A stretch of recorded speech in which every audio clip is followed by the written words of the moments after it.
Hi, Joyce Stech here, your inner treasure activator, and welcome to the Joyce Stech podcast. Let's talk beyond the surface. Today we have with us Jenny Wright for her second appearance, and we're talking about some serious stuff here with breast cancer. But you know what? Today is about the click. What is that click that starts it all? What really triggers disease? Interested? Stay tuned. Jenny's coming your way. Hi, Joyce Stech here, and thank you for joining me on the Joyce Stech podcast. And let's talk. Let's talk about this, and let's go beyond the surface. And today we have with us, again, our guest, Jennifer Wright. She was with us in a previous episode, and Jennifer's story is that she was diagnosed with a very severe breast cancer in 2022. And her options were hospice or chemo. So she opted to live and went about it in her way. And again, we're not suggesting this is the way for everybody, but I think we're just talking here, okay? So we're talking beyond the surface. And the last episode, we talked about, the diagnosis that changed everything. Like what happens in your life when someone tells you where something, for anyone happens, that we get hit with something, wow, which changes our life like that. And that was our last episode. So if you haven't heard it, you might want to catch up on that one. Today, we're going to go a little bit deeper into that, about what really causes disease anyway. Where does it come from? I mean, we all have a predetermined thing possibly for certain diseases, but what triggers it? It's called the click that starts it all. And what triggers that disease? And we're going to bring Jenny right back with us. I'm so excited, Jenny, to have you back with us and to continue Jenny's story. So let's bring Jenny on and let's talk. Oh, before we go any further, remember, I'm not a doctor. And neither is Jenny. So neither one of us is saying this to prescribe anything to you, to suggest anything that you do. We are not here for any medical advice. So please, if you're with a doctor, please stay with them. You could ask them questions because that's what they get paid to do. All right. So I want you to think of this, for entertainment purposes, that you are joining Jenny and I in my living room, where we're going to talk about whoa, Jenny, wow, what went on with you? I just want to hear your story. And that's all it is. Thank you. And now I will bring Jenny right in. Thank you. So welcome back, Jennifer. We have with us Jennifer Wright. It's so great for you to be back with us. And if you didn't catch the first episode, which I already mentioned kind of in the beginning of this, please do so because this is a continuation of Jenny's story. That's what I call it. Okay, so Jenny told us, what it felt like when she first got her, when someone tells you you've got cancer, if that's big triple negative, wow, that's pretty... you don't go home and go, oh, well, I take some aspirin, right? So her telling her story was really important, especially if you're out there and you have experienced this yourself.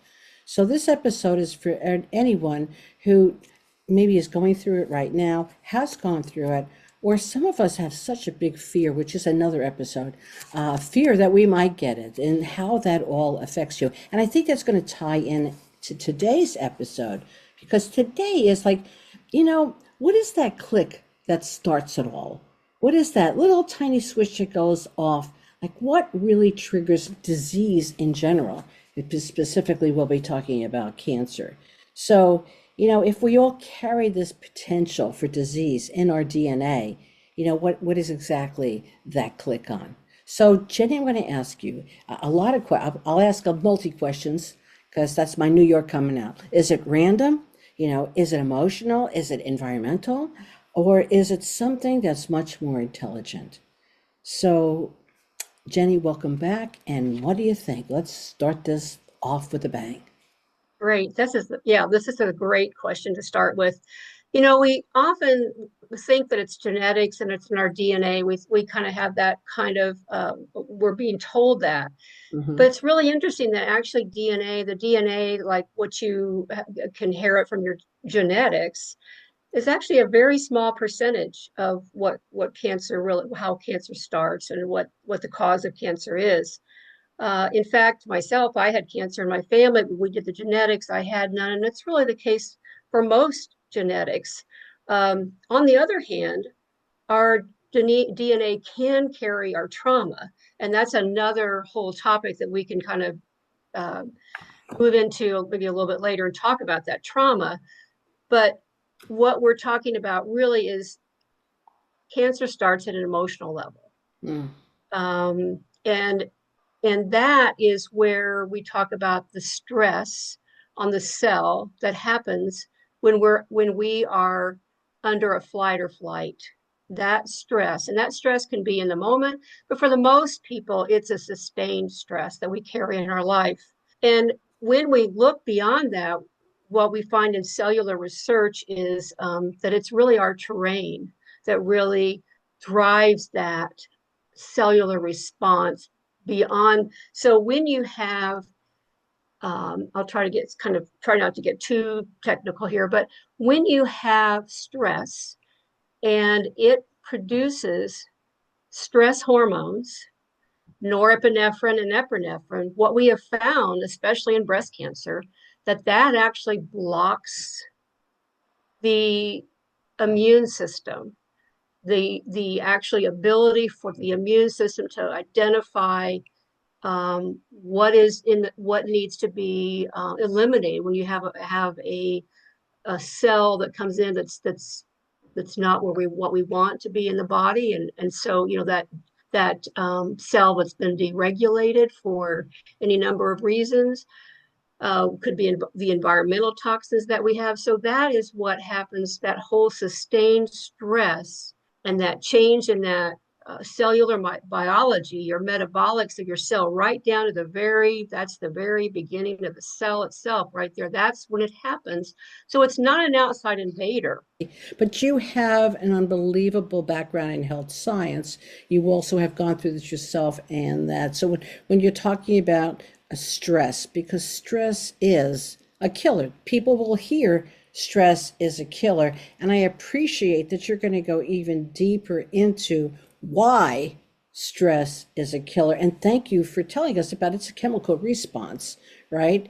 Because and stress could go to any. I mean, when people see inflamed, that inflammation, internal inflammation, and it's not that easy to get rid of either. So I'd love you to continue here because a lot of people are out there that have inflammation, and I don't think they realize how critical it is, not only possible of cancer, but other disease. So I really appreciate your sharing this because, is this sustained stress because of hormones? Is it cortisol buildup? Is it, the inflammation itself? But you're telling me there might be even more to that, correct? Sure. So there's a lot of things here that involve that we can start to. Let's just start, I think, by looking at what is it that would cause this stress in our self. What is it? And what we have found, we talked earlier at the very beginning of this question about genetics. And even if you have some genetic factors, let's say you have the BRCA gene for breast cancer, which affects about, I think, less than 10%, but that's a good one to talk about there. Or there could be some other genetic factors that you have. You really have to have something that turns that on, even if you haven't. Studies have shown you've got twins that both have the BRCA gene. One, is suppressed and one is activated, and you find out that their terrain that kicked it on, turned it on, that whatever that's you're talking about, clicked it on, that happens either for the terrain, and that terrain can be internal or external. So let's talk about what internal terrain might involve. Great.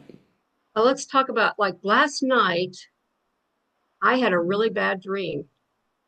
And I woke up this morning and that was on my mind and bothered me. And I thought, what is that? What does that mean? What's this dream mean to me? And my brain went all over the place. That is internal stress. It could be that thought that you're worried about, you know, my my child, what they're doing, uh, what's happening in the world right now. I mean, you can take your mind down all kinds of rabbit holes, and that is internal stress. And you know what? Every cell in your body knows that. That's the beautiful part about our body. Our body, all of our cells are connected. And the cells that are in your eyes know what the cells in your feet are doing. I mean, it's like, it sounds really crazy, but it's true. We really, we're really an amazing biological, spiritual, emotional It's a miracle. being. That's what we are. So that's the internal stress. External stress can be a lot of things as well. We Can I live, backtrack to you? Can I backtrack and sure, interrupt you just absolutely. a Yeah. second? Because I love this, like those people to anchor in this internal stress item, right? And the Hmm. fact that you said every cell in your body is in communication, right? And reacts to it. So, it'll react to the bad things, but it also reacts to the good thing. And that's what you mean by it's a beautiful thing because in the proper space, it will also heal itself, correct? Absolutely. So Yeah. that internal, and most people have that internal stuff. They don't even know, most people, what they're doing that. So thank you. I just want to take that time to Yeah. anchor That's that. really important. Yeah, and Really I'm bringing important the to point that understand. I don't know what went on with you last night, but I had the same thing. I woke up with a horrible dream. So if anybody's listening and they had a horrible dreams like last week, okay, just let me know because this is airing on Monday. So so like I go, oh my God, me too. So there's something else out there, okay? But that would be external stress, which is going to talk about now, right? So your internal stress can turn to external stress and vice versa, correct? Absolutely. Yeah. Okay. So not to take you off, but I think that people No, I think are that's like, oh my very God, that's important. me. Yeah. That's I me. think that's really important. So let's hope that we all didn't have bad dreams. But Okay. But external. anyway. So now let's go into your explanation. External stress, please. So your external stress means your food that you eat, which is many times has lots, we just can't control everything that we want. The pesticides, even though if we organic food, we can do a good job with this, but you have to recognize that's where you need to be selective because there are a lot of toxins in your external environment related to food, water that we drink, medications. We don't realize that medications are actually toxic. Every synthetic medication that we take is toxic and affects all the cells of our body. And we have to make choices about that. I'm not here to say don't take your medications or anything else, but I think it's really about even over the counter things, recognize if this is a synthetic toxin that I have to take the weight of the need for that versus what it might be doing to our body. So I think we all have to make choices there. So I'm not saying one way or the other. We all have to make these choices, and I have as well. Tim, when Um, you're talking, that also with medications, this is the one that gets me because I actually had this when my mother was still alive. It happened to her that sometimes you go to different doctors and you're not talking to each other or looking at your oh record. yeah. And so that mix, you got a cocktail going in there. So I don't think it's only the medication, maybe one medication you're taking, because that in itself is something. But what are you mixing it with? I see people take these things and they're taking 10 pills. I go, oh my gosh, what chemistry lab is going on in that body? So I think that's another. I mean, have you seen that? You've seen that also. Oh, absolutely. I mean, I worked in medicine, and one of the things that was really interesting was to look at people's charts and look at the number of medications they were on. And I know the rule of thumb is really if you're on three or more medications, you're probably going to have some mixed side effects with those. I mean, and so I would see on average, people were on 10 medications. And I think that's really about what a lot of Americans are on is like 10 or more medications. And you're right, they probably have come from three different physicians, and none of them got together to say, hey, and maybe their pharmacist didn't look at it either. So yeah, it's a problem. It's a problem. Yes, All the medications. and I mean, Yeah. I was pretty bad. So chemistry classes and all that stuff was great, but you know what? You got to realize that the chemistry that must be going on with the synergy inside your body has got to not be good. And I mean, I do see humor in things, not that this is a humorous subject, but people that drink know not to mix drinks, right? They won't, you don't drink vodka and then scotch or whiskey because it's not a good thing for you Yeah. and it makes it worse, right? So isn't it amazing that we have the brain cells to know not to mix certain liquor together, but we're taking 10 medications? Like, I don't get that, Jenny. I just don't. Yeah, that's a very good one. You know what I mean? Well, part of it's because I think we give again, like we talked our last Bizarre. gathering that we had was that the external authority versus the internal authority. Probably our internal authority, we can reason the fact that I shouldn't be drinking wine and drinking a beer, or whiskey and vodka or whatever. But if our doctor, who we Mm. have given our authority to, says take these medications, well, then that's a very different authority, and we've lost our common sense there in terms of, like we would in terms of what we drink. We also know that we probably don't eat sauerkraut and eat something sweet. Mm. That's probably going to be like a really yucky one. So we kind of know those things. Uh, So, we all know people who could do that and it's perfectly fine. oh, sure. But I'm just like, it'd be like, wait a minute.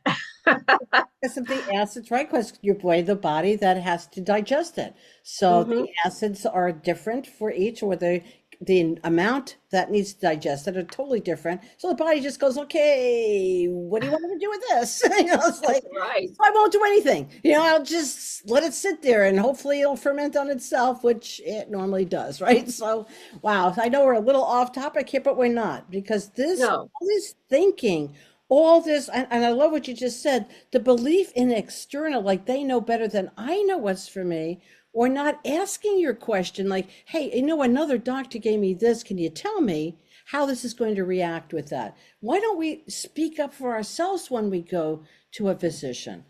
Isn't that kind of strange? Hmm. Well, I think, part of it has to do with been conditioned not to, and also um, many times we're not welcomed. We're not welcome to speak up. Yeah, I'm So, laughing because no, I wasn't welcomed many time and many times. And I know you probably were not either, well, right? and also the setup. I mean, if you ever look at the setup I mean, this is always really interesting to me. The setup is the physician's chair is usually higher and you have a lower chair in Oh. an office. Many times, if you really take a look at that, you'll find that. And also, he has a white coat on, or she has a white coat on most of the time. So there's also this whole, power structure there, um, that, lends itself to this authority thing, that those things I think we aren't even aware of that they're happening. I found that chair thing, probably several years ago, and thought, wow, this is really interesting. And if you want to stand up as they're talking to you, they do say, "Could you just like have a seat?" Yeah, exactly. And I'm only Exactly. five Yeah. foot three, so it's Yeah, not like I I'm know. overtowering And you. one time I did that. I won't go into it, but one time I actually did that. I actually said, look, I'm going to stand up here because I really see the power structure here. I'm going to stand up. So anyway, so Wow. Okay, you were escorted out. So you can see that Jenny and I have a lot of friends in the physician thing. And we are not doctors, which we also say, even though I did take pre-med. Okay, so Jenny is in the health profession in other ways in health science. So okay, so the other thing I'll just talk really quickly. I think it's important to talk about this medication thing. It's also, we have to recognize all the medications we take, and this includes our supplements as well, is it all has to be detoxed by the liver and the kidneys. mm, So that adds the stress to those organs as well. And those organs are needed for our immune system to function. And they also can be where cancer starts, but that's also real important to recognize that the spleen, the microbiome, and the kidneys are all really that is the immune system. And so when whatever we're digesting, that has an impact on the immune system, and the immune system is what sits between us and cancer. And that's one of the external stresses. So getting back, Yes. we had internal stress and then Yeah, we and have external stress. external stress. So then that's it. And so medication is definitely could be an external stress, even though the things that say they help us. I love watching those ads on TV where Oh, me too. they talk like me when I'm really on a good mood. Like, okay, Yeah, okay. let me sign up for that. Yeah, cause death, you lose your eyesight, and your first child also gets messed up. But it's But okay. you don't have eczema, right? I don't have a runny nose. This is Ah, a great day to be me. Okay, so let's go back to so actually when we're talking, I mean, your body's not really betraying you. So this is where people go into I think the internal stress, like I've done something wrong, I'm no good, I'm less than all that body image stuff, which I deal a lot with people with, right? hmm But it's Yeah. not that. Your body isn't betraying you. Your body is just it's responding to a message that you keep receiving, like you with this nightmare thing, right? Your body's just sending it. Or if you're watching too much stuff on your internet or TikTok or whatever you're scrolling in there, and it's negative, negative, negative, negative, you start to believe that crap, right? So, and that creates the stress. Even when you say, "Well, it's not me." No, it is you, because your body's going, something's wrong, right? If you think you're going to go into, lose all your money, you'll go into that flight or flight, correct? So, okay, those are really good points. So, what else is there? Is it shock? Is it loss? Is it betrayal? What's the click? What's the click, Jenny? You know, when we think about again about that stress response, we have to recognize that these stress hormones, again, will turn off the fight or flight of the stress hormones, which is a norepinephrine and which is a part of adrenaline. So, and I want you to think about this. I think is really important to kind of get this in mind. Think about the last time you were scared, Okay. and what you did you feel jittery in your body? Um, if you had a phone call that you lost your job or somebody passed away or something significant, and then did you ever just get the shakes or get just really jittery? That is all your cells in your body. That's a recognition of what's happening in all the cells of your body.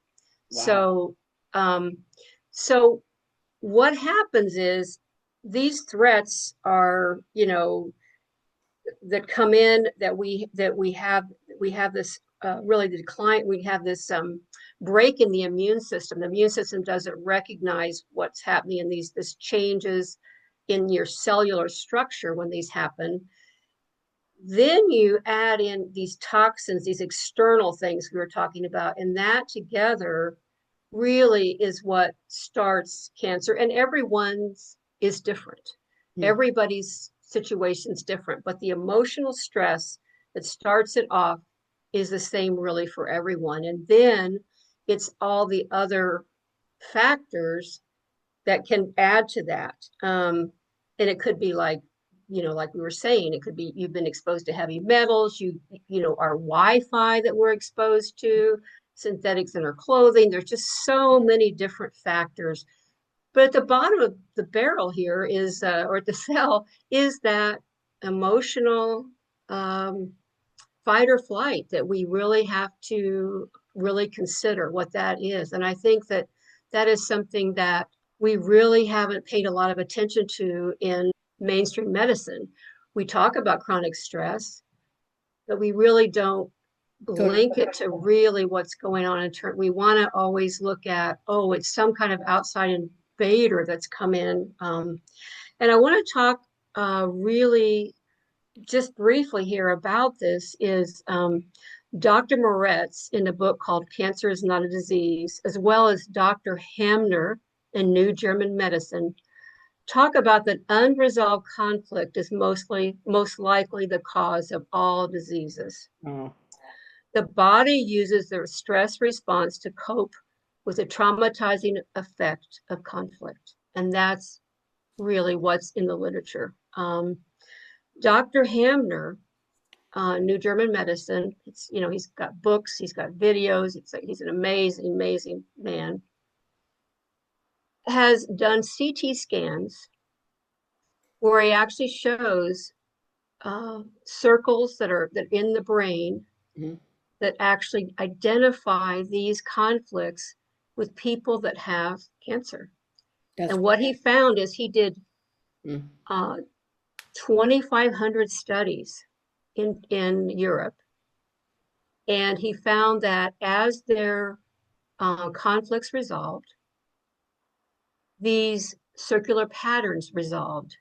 And in his subjects, 2,000 of the 2,500 reversed their cancer. that's This was, yeah. So it's really in amazing. the science. It's not, Mhm. I think we've always known these things in ancient Chinese medicine and in Ayurvedic medicine, but now we have mainstream scientists that are from on the and alternative side who Right. are bringing this information to us in real science. Yeah. Thank you for bringing it up because I believe the mindset to curing yourself or being healthy is also important.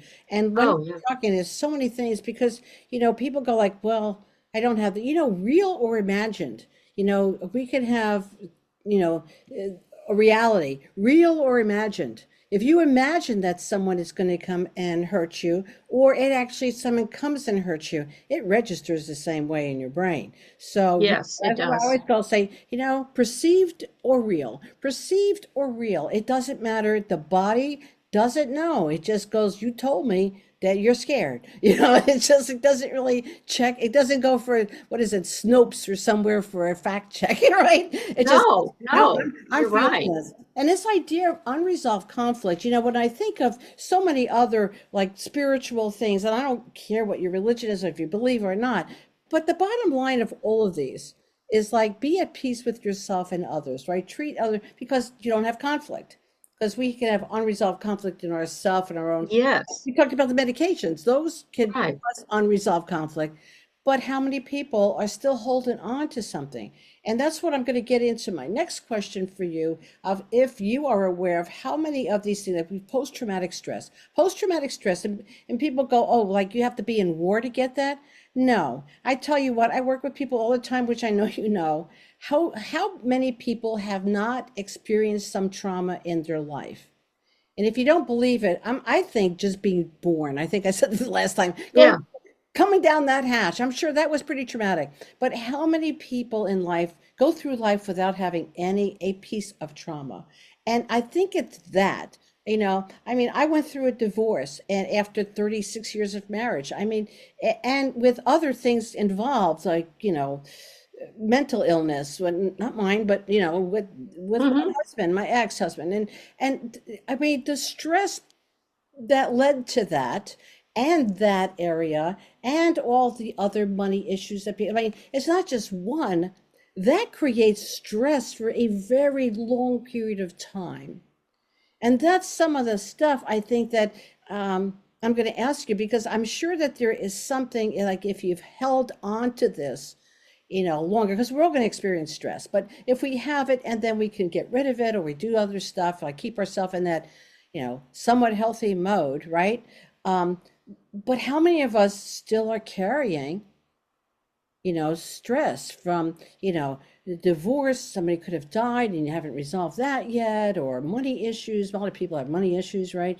All of these things wind up putting us in that space that if it's in our DNA could be a possible click, right? I'm not saying that because I don't want everybody who's listening to go, oh my God, that's going to be me. No, that creates more stress. That's right. perceived, right? Internal conflict stress.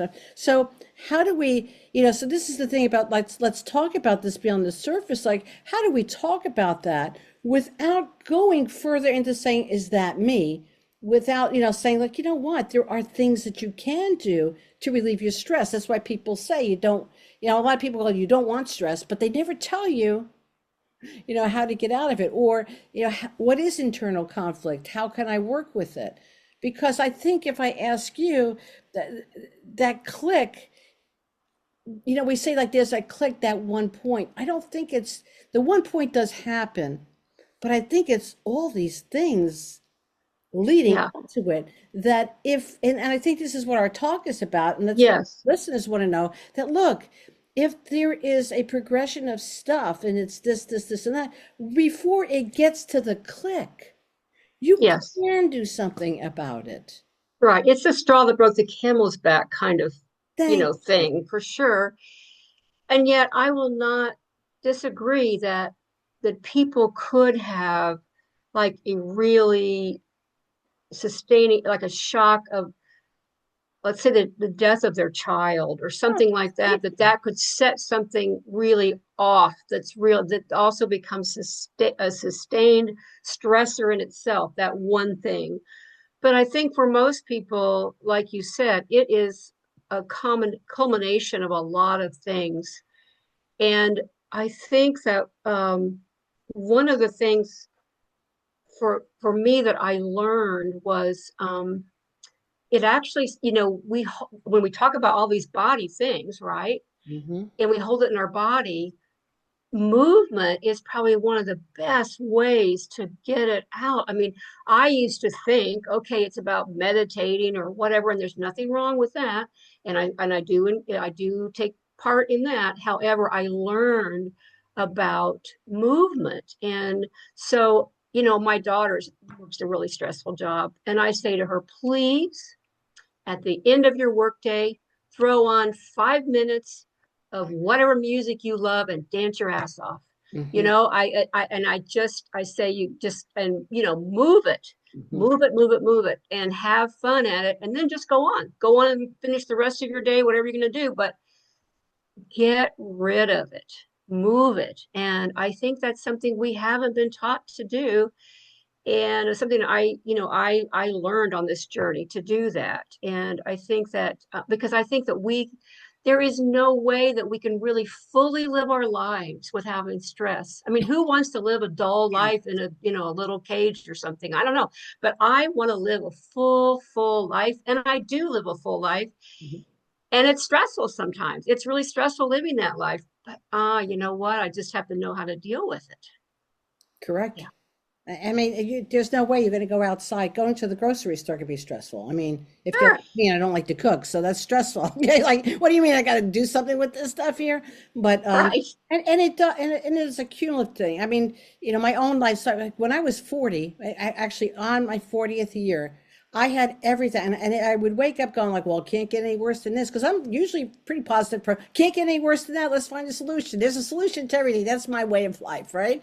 Yeah. Not my 40th year. Okay, my 40th year is when my husband was diagnosed with bipolar, which we had to put him in a place for that. That was, you want to talk about stress, that's stressful. Wow. Same time, my mother had surgery and her eye would not close. She had to have eye surgery done. So she was walking around like this. Whoa. My father, this is the same year. This is like one thing. My father actually got cancer. And so Oh my I goodness. had one, two, three. I was in they actually did think I was a doctor, by the way, because I would go in the hospital. I knew the back doors because people smoke, by the way. So, the back doors to get in there at 1, 2 in the morning so I could go visit them, right? So they just said, hey, doctor, how rounds today? I said, oh, yeah, rough day. But because I had them on all different floors, right? Oh my goodness. It was insane, right? So Oh imagine my. that is a little bit of stress, right? But No kidding. I have a lot of Wow. energy and a very positive attitude, but also at the same time, there's my martial arts dojos, and I had three of them at the time, and I was training all the time. And then that year, my father actually dies from cancer, right? So it Wow. was 1, 2, 3, 4 in the hospital, out of the hospital, in hospital, right? So, and my thing was, I'm sure it is because I kept going like, hey, can't get any worse. It's like, it's like I've learned how not to say that anymore. Exactly. But that's God. stressful. And I share because that stressful year was like, oh yeah, I just dumped everything and I was going. No, I cannot tell you how many years that I've worked through that, and I still am working through my own health issues that were produced by then. And I do have Oh, inflammation, and I've been working like, what's the best way to get rid of internal inflammation?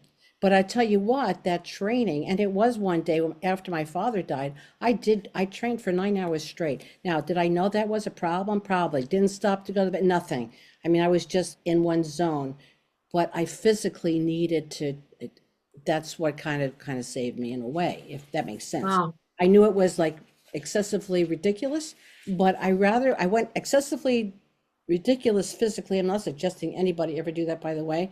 But I said, you know what? It beat me going to a bar. It beat me becoming a drug addict. It beat me doing some other things. So I'm not saying that, but because the stress, but I could tell you from my own personal experience that stress does do a number on you, and it takes a while to get yourself back, but you can, right? Yes. Um, Oh you yeah. you came in with, with cancer yourself, and you see, but we're going to talk about that probably another day, unless you feel like the need today to like how you actually overcame that. But to work with it when you find it, and how do you keep yourself on a daily basis, because you just don't one day do it and the next day forget about it, right? I mean, it's a constant thing. So, and I often say when your body speaks, it comes from truth, doesn't it? And when you silence it emotionally, when you silence it by repression, it does talk to you biologically. Um, so what do what are your feelings about having this whole conversation? Where do you feel that people can, I don't know if they can avoid it, or what have you learned from your lesson of going through this, like the click point? Because I know you did a lot to try to figure out where does it start, right? Where would you like to take this conversation at this point? Cancer is part of our body, and it's created, we create it in our body, and we can't really treat it like it's an external, something that's externally invaded us. And I think when we get into that mindset of we recognize that we have had a part in this creation, that we also have a part in the solution. So I think that's the thing that is really important, was important to me, was to recognize. Now, we might not know all the answers to the why, but to recognize that, yes, our body actually, and cancer actually is something that, and this is something that, was discovered in 1933 by Otto Warburg. He got a Nobel Medicine Prize for this discovery that the mainstream medicine never took on, but the metabolic approach to cancer did, and that's a movement. And that is looking at cancer cells don't use oxygen, they're anaerobic. Right. And that is what, and they start to use sugar as a fermentation. And so the body doesn't recognize them, and they wall themselves off, and they become a tumor. This is actually a protection for the body. And that was one of the things that was really interesting for me to wrap my head around, that actually, cancer actually is a way of really, yeah, saving us at some level, from our own selves.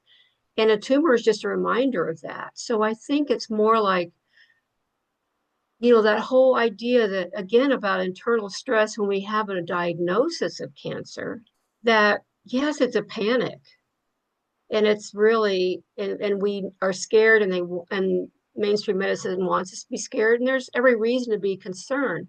But to step back at some point and say, wow, I've been a part of this process of creation, and I can be a part of the process of the solution, because I know me better than anybody does, really. I mean, I know what my stressors are. I know what things are.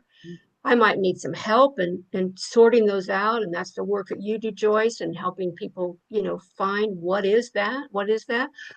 But it's not like I've got to give this away to somebody else, that I really have the power. I am the one who's in the driver's seat here. And I think that is really the biggest lesson here with that, in terms of recognizing, yes, how it forms. Yes, I've had a part in that. Yes, I can have a part in that solution as well. I think that's wonderful, because one of the questions I was going to direct at you, but you've already kind of already answered it, is like, if we see cancer as an intelligent event, which you just said, the body, and you know, that thing about sugar. I mean, I understand that. I mean, sugar, cancer loves sugar. It's like, give me that sugar, baby, blah, blah, blah, blah, blah, right? So a lot of Hmm. diseases just love sugar because sugar's a toxin, but we don't see that, right? But if we see that, like as you said, it forms this protective layer so it doesn't hopefully get to other places. It's quite intelligent. So if Yes. you start to see it as an intelligent event, right? Other than a malfunction, that's one understanding of it, correct? And you just Hmm. covered that beautifully. But, you know, there's another thing, and I'm thinking of our last, you know, when you talked to me the last time on our last episode about you talking to your tumor, and people might have thought that was crazy, but because there's an intelligence there. But you also talked about uh, I think like an energetic difference between, you know, when you fight a disease, like, because you did talk about that, like, you know, you're against the disease versus listening to it. Um, and I just wondered, like, you know, your take on this with all your knowledge and background and seeing cancer as a possible intelligent, I mean, it's just your body trying to do something good for you, right? Can awareness itself, you know, seeing that message clearly, do you think that actually could change our own biology? Oh, absolutely.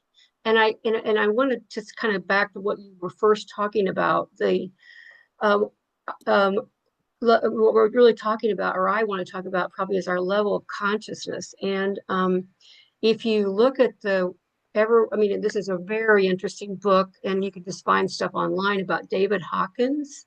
Yeah. His book was called Power versus Force. And he actually looked and was able to measure these levels of consciousness of different energies of, let's say, love versus hate. He has a whole continuum. So what you find is when love your body, it's the top level of consciousness. That is the top. Wow. If you fight your body, it is gets down to the lower level of consciousness. So when you look at what has the most effect of this energy I'm putting forward, this consciousness I'm putting forward, it is the energy of love. It is as opposed to the energy of fighting or hating or whatever you want to call it. And I think that's what you were talking about, this idea that my body's betrayed me. Well, that has an energy of more like, yeah, I need to do something negative about that, fight back, whatever. Fight cancer. Yeah, and that's the lower That's it. vibration. So I think that's really important. And again, it's another thing that this is not woo woo. This is something that science has shown us. It's just a matter of, it's not a concept that you're going to hear in your doctor's office, but it is very true. And so it's the idea, do I love my body to health, or do I fight my body to health? Which of those ways do I want to go? And the choice is yours always. But I think it's something to really think about and really consider, what that energy is, where your energy is going. Right? So, good points that you're making here. And you know what I'm going to ask you? So, because you've been through this, like, what do you wish that doctors understood about the spiritual side of healing? I wish they even acknowledged it existed. I wish they even had the acknowledgement that there was a spiritual side. I think doctors, for the most part, see, and based on their education, I've always said this, if I had a conversation with that doctor at a happy hour someplace or a library, would we have a different conversation in our office? Because sometimes I'm thinking, really? But, they really deal with us on a physical level. And I found that hmm, nobody really gets to know who you are as a person, which is spiritual and emotional. And I think we would do a better job of treating our patients if we saw them holistically. We saw them in their wholeness. And who are you? And what do you think about your body? Why do you think you've got to this place? I mean, tell me about yourself. Tell me what's going on. I mean, that could be so incredibly helpful to people if we just uh, did there. And I think, I wanted to go kind of circle back a little bit about what you talked about, changing your body chemistry Yes. too. And I hope I'm not switching off the subject here, but I No. think we have to watch our words. That's where I think Point. is so important in terms of changing our body chemistry. When watch what you say, because your body, all these cells in your body hear what you say. And one of the things that I made very clear in my journey was I never owned cancer, never owned it. I said I had a diagnosis of cancer. Wow. I had a journey with cancer, but I never owned it. And I think that's really important. So when we say, it's okay to say how you feel, I'm not saying that, but if we say things like, I'm stupid, or I can't solve this, or I mean, we just be aware, because your body hears everything you're saying, and we're manifestors. And so I think that's where it's one way we can change our body chemistry, I think, is paying attention to the words that we say to ourselves. The click that makes a disease can also start you to awaken. You know, the words you say to yourself that make you sick could be the words that make you well, right? If you choose to listen Absolutely. instead Yeah. of panic. And you didn't panic in all this, right? So, um, what kind of practices do you suggest to people that to help reestablish trust with their own body or their own things that they're saying to themselves? Well, and before I go there, I want to just talk Sure. about really quickly about something I think is also important, and that is what they have found about what we call the cancer personality. Oh, there, I didn't know there was one. There is. Yes, Oh, and wow, yeah, that's and fascinating. it's really interesting. It's really interesting. Um, and I know I definitely want to make sure we answer your question that you've just asked, but Oh, the cancer I rather know about the cancer personality. So screw the what cancer I got you. personality is somebody that's Uh, really someone who is a people pleaser, and someone who doesn't stand up for themselves, and doesn't who's willing to just not set good boundaries, to basically, so it's not like the type A that we might think that's what I is. was going to No, say. It's not a type no, A no, no, it's personality. not actually. It's Oh, actually, and this is for men and women, but I think women more fall into this category of always going with the flow, and never really um, saying, "Hey, no, not that," or and always not feeling like they're good enough, and they've got to do something to prove their worth and all that. So that is really, when they've done studies, that is a real typical one of this personality type. And I will have to say, I had elements of that myself. Identified, I don't anymore, but I did. So, I mean, I recognize those parts of myself. And I think for a lot of women, we will, because we've been socialized. We've been socialized by our suppression. culture, our church, our schools, everything, that we have to, you know, we we put ourselves last. And so, and we also don't want to make any, Wave. vibes we want to make. And you even see that when you go into the cancer, going to see the doctor, it's like, okay, you've got to do this. Okay, I'll do that. And you see people going through these horrendous treatments and never say, hey, wait a minute, I'm having some problems with this, can you help me with, or anything. It's like that is, and those people, more than likely don't have the best outcomes as well. I think it's really about, because your body knows that as well. Your body, like I said, every cell in your body is intelligent. Your body knows when you stand up and say, hey, this is mine, this is mine to own, it's not yours. That's a boundary, a very clear boundary. So That's very fascinating. yeah. And I pass because I think of like my father-in-law when he was my father-in-law and I got together really well. I love the man, right? And when he went through that, but he was somebody who was living with somebody with major mental issues and would take care of her, but always suppressing it, never saying like, you need to do like never, just kind of went with the flow, made sure did you take your pill, very very wonderful, mild man, but never really spoke up for himself or his own situation or something and developed that. And it's just like my father, because my father, and I think that's another thing, and I don't know if you want to go there. But my father, the other piece I think is fear. My father lived his whole life. My father was an amazing healer himself, not knowing that he was.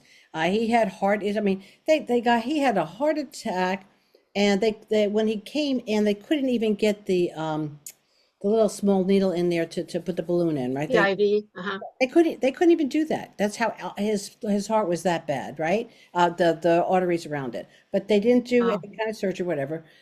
He says, "Give me so much time." But within a year later, it was 100% clean. And I know he did that himself, just no, right? So, yes, because he says, "I'm not doing this." So my father, we ain't doing this, right? But his big fear was that he would get cancer. He was terrified that he would get cancer. So when he went into the hospital, he went in because they thought it was a heart problem. And he said, you could see him. He's like, "No problem. I know how to get over that one," right? And in 2 days, his heart was fine again because he had water around, but it was fine. But he wasn't. And that's when they found the cancer. My father already had part of his bone being eaten through. So he would, wow. yes, so he was walking around in amazing pain. I mean, that was my dad. But and he was gone in like 3.5 weeks. Okay. So yes, because when I worked with him, I was working with him one point, and they had a tumor around his trachea, and I said, "Dad, it was going down," and I said that we could work through that. And he was working through it. He was working through with me. We were doing stuff. And then he heard the doctor at night was in the room overheard because they were talking loud, and said, "This guy's a goner. Oh, There's no way he's ever going to make it through it." And I don't know, we're bothering. He heard that. And when I came in, he said to me, he goes, "Why are you lying to me?" I said, "I'm not lying, Dad. You're doing this, right?" And he says, "You lied to me. I heard him." The guy said, I'm basically dead. So why am I still here?" And from that moment on, I watched him go down. But so the point here is that he had the biggest fear, this, that I'm going to get cancer, and cancer equals death. So just getting that was a thing. But as he was actually working through it, hearing that, and I said, if I ever find that man, I thought I didn't run him over with my car, but I did say I would. Okay, so oh yeah. from Well, that, that's your belief system. it's a And belief. that is That's the so, mindset. yeah, I mean, Bruce Lipton, the biology of belief. I mean, that's an incredible work in itself. And he talks about a lot of studies where just what you described, people who were doing very well on treatment, and then somebody overhears some message or whatever, and then boom, they go down. They were doing just fine. And there's just a well, and you look at the placebo effect, and the power of our beliefs are just amazing. And that's something that mainstream medicine doesn't take into account. If they did, Hmm. they wouldn't say things like, "Well, you got 6 months to live," or "You got whatever," put some kind of judgment on you, or say these kind of things, and recognize what they're saying. Your beliefs are so important. I think it's just criminal to do those kind of things. I mean, who has the right to do that to another person? And I that's don't care who you are. And that's words. I mean, there's the words we say to ourselves, the Yes. words that we hear from somebody else. And we need that inner strength to say, like, you need to, if I found that guy, I swear, I don't know who he was on rounds or whatever, but I said, if I ever find this person, I said, that was basically, you killed my father. You killed Yeah, that's my father terrible. I'm so with, sorry. with Wow. words. After that, he was out. He said, "Forget about it. This is what we're going to do. We're not doing this." So Hmm. he watched him just decline very, very quickly. Oh, so sorry. Wow, that's Well, really, yeah. But I truly believe it. I really yeah. believe it. And then on the other end, my father-in-law who tried, I mean, I was pregnant at the time with my first son, and he tried. I mean, the last time I saw him, he said, "Joyce, I'm really trying to hang in there." And he was really, I mean, he's popped in so many times to keep himself alive. And he says, "Joyce, Uh-huh. I'm really trying. I'm really trying." I said, "I know you are." I said, "Do what's best for you, but I know you are." He goes, "I'm giving 100%." And he didn't make it. He made it like 1 month, 2 months. Wow. Hmm. But he lasted longer because he had something to look forward to and something Mm-hmm. to go. And again, we're talking a long time ago, like 40 years ago, which a Sure. lot of science and everything that we have now wasn't there.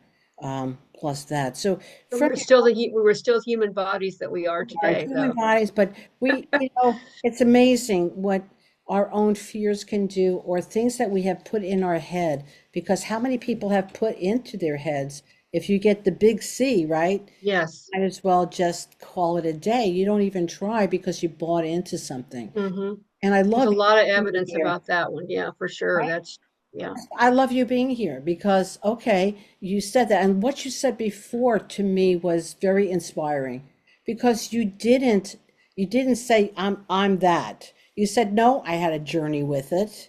It stopped at my house and we went and got a coffee and then I told it to leave. We tried it out. It didn't work really well. So I'm asking you to go on your way. I mean, you didn't buy into it.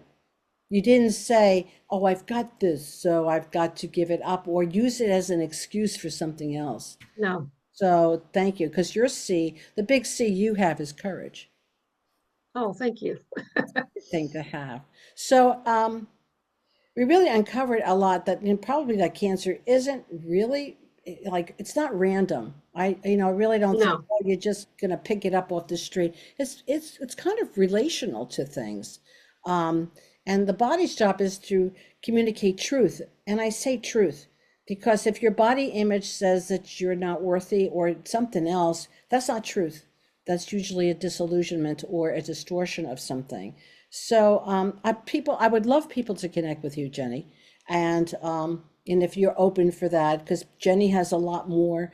She's gonna, I think, give me some of the books that you mentioned or stuff like that. So we'll have Hmm. that so that if you want to review or have references, you can go and reference the books that she said. These things are studies; they're not woo-woo, guys.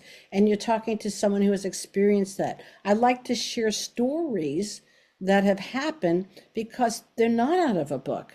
My father's experience was real. My Hmm. father's For thought was sure. real. Yeah. Yeah. My own crazy crap that I went through was real, okay, and not out of a book. And what Jenny's experience is certainly real. It was real and it is real. So I'm hoping to have you come back again because then we're going to talk about the things that you actually do when you find one out, you had it, what you did, right, to keep Hmm. that going, and then what you do still today because it's just a constant thing to do. So if you want to reach Jenny, her work, her courses, she does a lot of different things. Rightdirections.com. That's directions, capital DIRECTIONS. Rightdirections.com. And I need to put that out there on my website so that you know how to find Jenny. And also, as you're listening to this podcast, we'll have that underneath here. Or hopefully, look underneath, and you'll find out how to get in touch with Jenny. Um, Jenny, we want to continue with your message if you're okay with that. And what would you like to say as like either a wrap up or something that is really important for people that you would like to outreach to people to say, to give them encouragement, to give them something of hope or something to check into that maybe they never even thought about before?